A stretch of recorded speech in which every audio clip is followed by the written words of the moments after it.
Apa tanggapan Ustadz bagi orang yang punya pandangan yang penting semua jalan, jadi sifatnya STMJ, ya kan?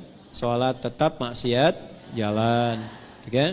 Bagaimana pandangan Ustadz? Yang pertama, justru ini menunjukkan tidak adanya konsistensi dalam beramal. Sebetulnya orang yang demikian itu orang bimbang, bukan konsisten.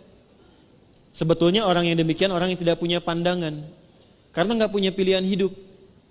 Dan yang paling penting untuk digarisbawahi, ini poin pentingnya. Ini menunjukkan bahwa sesungguhnya orang-orang yang punya pola hidup demikian adalah orang-orang yang keadaan dirinya belum sehat, kurang sehat.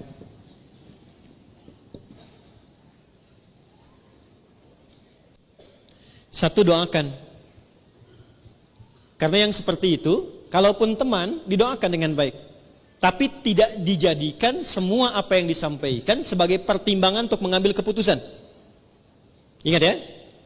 Ya, saya ulangi lagi. Tidak semua yang disampaikan tidak dijadikan sebagai pertimbangan untuk mengambil keputusan. Karena kenapa? Dirinya saja belum bisa mengatur keadaan dirinya untuk konsisten pada kebaikan. Bagaimana dia bisa memberikan masukan yang baik pada orang lain?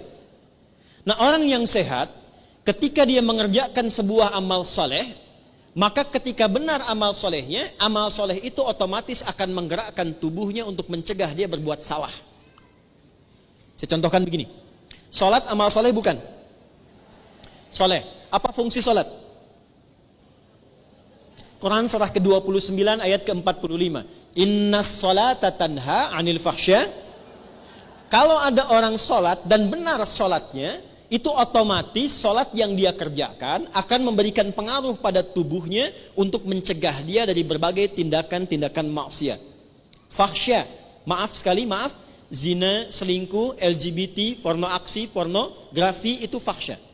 Mungkar, mencuri, bergosip, menuduh, merendahkan, berselisih itu mungkar. Jadi kalau orang benar sholatnya, amal soleh lewat sholat ini, dia akan otomatis mencegah pelakunya berbuat salah.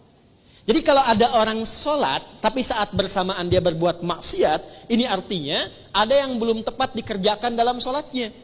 Karena motivasi orang sholat itu adalah mendapatkan amal soleh agar tidak berbuat salah. Jadi mustahil ada STMJ, istilahnya salah itu.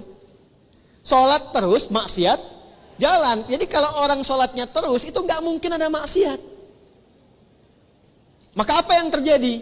Yang sholat ketika sholatnya dikerjakan tidak membuat dia kemudian terhambat berbuat maksiat, maka kemungkinan besar satu, dia tidak sempurna dengan tujuan dan niat sholatnya. Makanya kata Nabi yang diperbaiki sebelum mengerjakan amal soleh itu niatnya dulu. Niatnya benar nggak? Jadi kalau seseorang niatnya benar menunaikan sholat, itu otomatis nggak akan maksiat. Otomatis.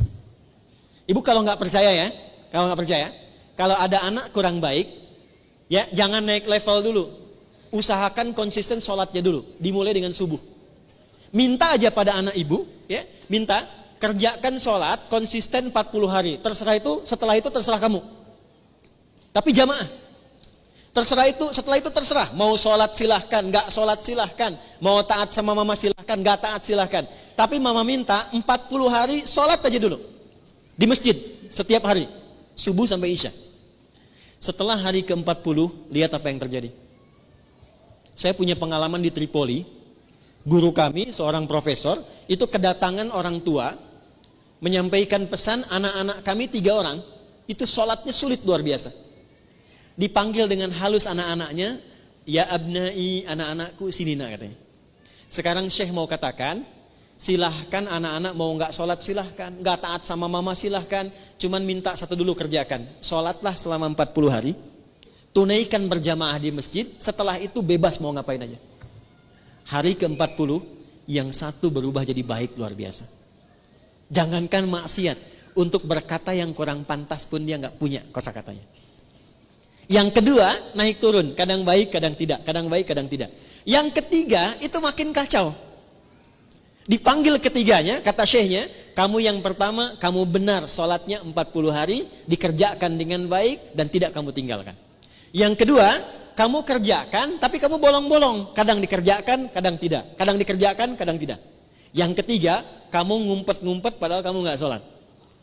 Ketiganya bingung lantas bertanya, kok Pak Kiai tahu katanya? Karena demikianlah yang tertuang diisyaratkan dalam Al-Quran. Tidak ada orang sholat konsisten kecuali merubah dia menjadi pribadi yang lebih baik. Maka tobatlah dua temannya tadi, keduanya menjadi lebih baik sampai sekarang mereka sahabatan dan menjadi ahli Al-Quran. Ya. Jadi tidak ada satu kalimat yang mengatakan sholatnya terus maksiat jalan, itu nggak ada sebetulnya. Kalau memang sholat yang ditunaikan sholat yang benar. Jadi begitu sujud, coba rasakan bagaimana kalau saat ini adalah saat sujud terakhir dan seketika akan kembali kepada Allah. Itu kalau rasa itu dihadirkan, kenikmatan akan tiba, air mata mengalir, seketika taubat kita akan lahir. Nah, sifat sholat semacam ini, amal soleh semacam ini akan menghentikan perbuatan maksiat. Karena itu saya tidak sepakat dengan kalimat, misalnya taat jalan, maksiat terus. Sholat terus, maksiat jalan. Ini tidak ada orang yang, maaf ya, berpikir keseimbangan tapi dengan cara yang tidak wajar. Itu bukan seimbang namanya.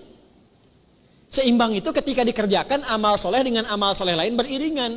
Saya sholat tahajud, iya. Puasa juga, iya. Itu seimbang namanya. Ya, saya baca Al-Quran, iya. Menghafal, iya. Itu seimbang namanya. Kalau Anda amal soleh, iya. Amal salah, iya. Bukan seimbang. Itu nol namanya. Karena ketika berbuat soleh dan disusul dengan salah, maka yang soleh ketarik dengan yang salah. Kalau sudah keambil tidak ada amalan lagi dan nol sifatnya, itu bukan seimbang, itu hilang namanya. Tuh, kaget kan? Dan yang bahaya itu kalau solehnya ditarik semua sama yang salah, tersisa salahnya. Ini hadis Nabi. Maka dia berubah menjadi pribadi bangkrut, muflis namanya. Kalau sudah muflis, masuk neraka dulu, dicuci semua dosa baru masuk surga. Itu ada di hadis Muslim. Paham? Oke. Jadi apa tanggapan Ustadz? Tanggapan saya yang pertama, tidak ada keseimbangan. Sekali lagi, tidak ada balance antara amal soleh dan amal salah yang saat dilakukan dipandang sesuatu yang wajar dikerjakan secara bersamaan. Itu bukan keseimbangan, tapi itu sifat dari kerugian. Itu yang pertama. Yang kedua, tidak ada manusia yang selalu suci, selalu soleh selama hidupnya. Pasti pernah berbuat salah. Maka orang terbaik adalah orang yang berusaha memperbanyak amal solehnya untuk menutupi salahnya, bukan menyeimbangkan antara soleh dan salah sehingga merasakan hidupnya sejalan bersamaan. Jelas ya? Jadi kalau salah itu ditutupi dengan yang soleh, bukan ingin dijadikan sebuah kesimpulan berjalan bersamaan, itu keliru.